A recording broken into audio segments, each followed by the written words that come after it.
Why, hey there, Galaxy Rangers. I have a new review, and I'm going to start trying to do reviews of story arcs. Well, actually, unfortunately, this story keeps going, so I'm just going to review a few issues at a time. And it's, of course, brought to you by my own comic book I self-published, Red Knight. Issue 4 is out now. Issue 5 will be out in a couple weeks. You can check out the links below to find out how you can order it, either my Etsy shop or primalpapercomics.com.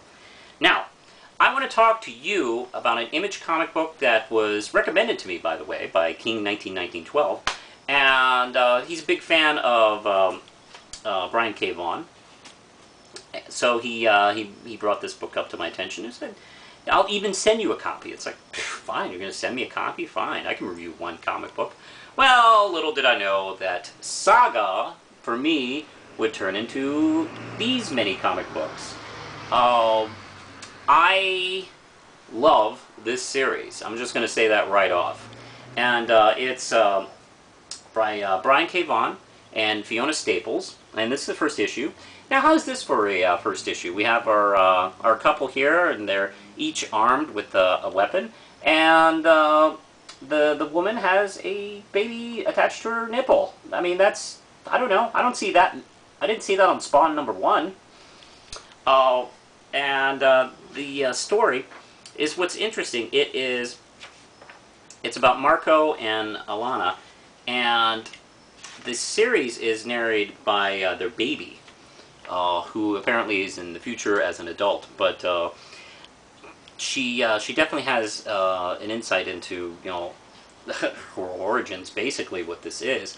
And make a long story short, this takes place in kind of a Star Wars-y kind of fantasy sci-fi universe, and there are two warring fractions, and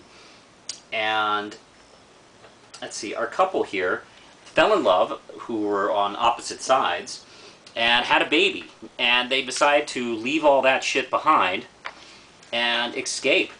But hey, guess what? Their governments aren't having it, so this turns into a chase, essentially. And there are quite a few people on their tails.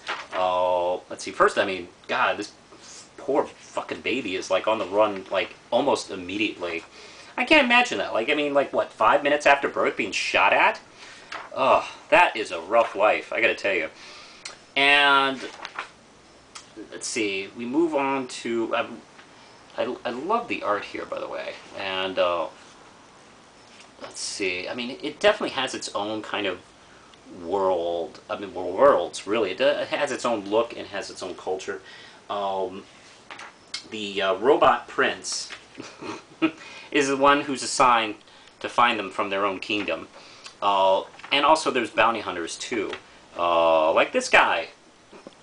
And let's see, he's pretty cool. By the way, he has a cat that only says one word, and it's when people lie. That's Lying Cat. Lying Cat may be one of my favorite characters. Anyway, let's see, there are people who want to hire him, and also, you know, there's this other, the Wrath. Whoops, this is issue 6. And, I mean, Fiona Staples' character design and, I mean, the layouts and, like, the universe they live in is just so unique and so beautiful. And isn't shit I see every day. I mean, it definitely has that same kind of feeling you got when you first saw Star Wars. But it's not a Star Wars rip.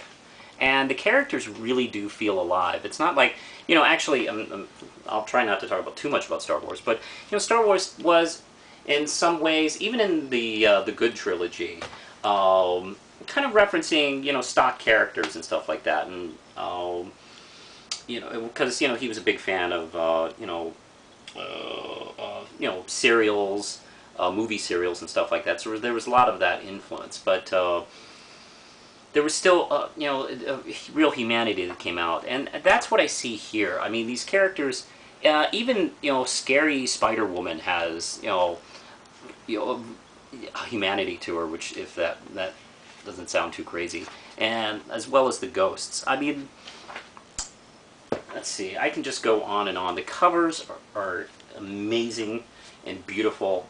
I think my favorite is possibly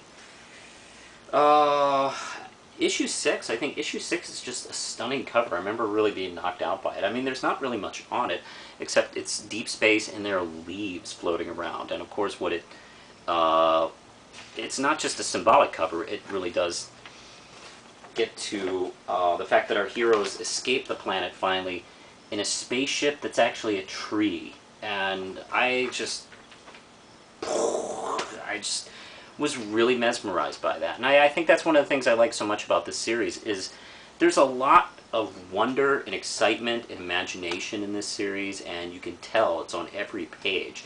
And with so many of us, including me, complaining about what's going on in comics, how everything is just, you know, regurgitated just to make sales and stuff like that, it's so exciting to see a series come out that's like this, that really does have some real emotion behind it, and I just can't wait to read the next issue.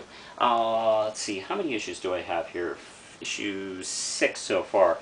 I'm going to give this series 5 RAM chips, all first 6 issues. I think this is a brilliant series, and I'm going to say right now this has the makings of a classic, something that can be held up next to the big guns, like Sandman and Starman and such like this. This is a book you could comfortably give somebody who isn't completely knowledgeable about comics and say, you know, this is the best of what comics can do.